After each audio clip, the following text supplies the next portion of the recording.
So you just got paid and it feels like all your money is gone just as soon as you made it. You just got money in your account and boof, it's gone like it's magic. Well, you're not alone and you're not crazy. A lot of Americans are going through this right now, high and low income earners. I don't have the exact figures, but I can place them for you right here. A majority of Americans can't cover $1,000 emergency expense. Your tire goes flat, you can't pay for it. Your engine goes shot, you can't afford that. Child care issue, hospital scare, you can't afford that either. This reality happens for a specific reason, and it's going to be a reason that I'm going to address right now in this video.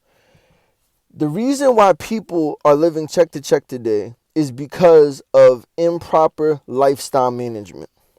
And I know a lot of people are going to look at me and say, well, I cut this, I do this, I don't go here.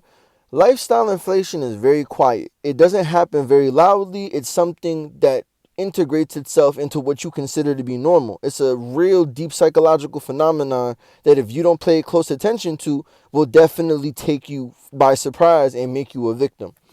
I'll give you an example. So let's say John works at a company and he starts off making $45,000 a year. Now, this is a lot of money for a lot of people, right? John develops a lifestyle based off of that $45,000 a year. Let's say 2 to 3 years later, John gets a pay raise. He's been making his way up in the company. Now he's making $75,000 a year. Now you might ask yourself, what's John doing with this extra chunk of money that he has now? Now, a lot of Americans end up upgrading their lifestyle, trying to keep up with the Joneses. I mean, however you want to say it. You just try to keep up with your neighbors, basically. You want to look and feel good in your environment compared to your peers.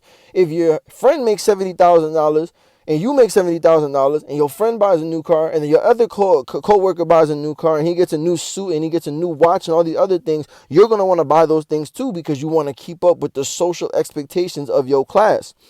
You don't want to be a victim to this mindset because that is what keeps you on that hamster wheel. There's people making six figures right now that can't keep up with their bills. They got to take out credit cards and they got to live check to check just to be able to keep the lights on. If I remember correctly, Odell Beckham even said himself, 60 million, or was it 100? It was like $100 million. He said $100 million wasn't enough to live off of.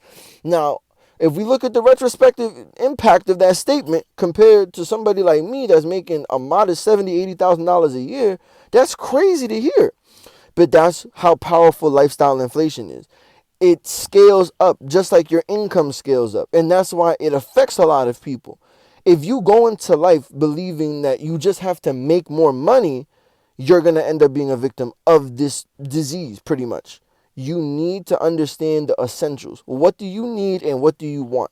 You can still do things that you like to do and you can still indulge in activities that bring you self-fulfillment. But just understand that for every dollar that you don't spend on building your future, you're going to have to end up paying for indirectly. You know, you don't want to be somebody that doesn't own anything that they have in possession. You don't want your assets to own you. You want to own your assets. And you might ask me, what do I mean by that?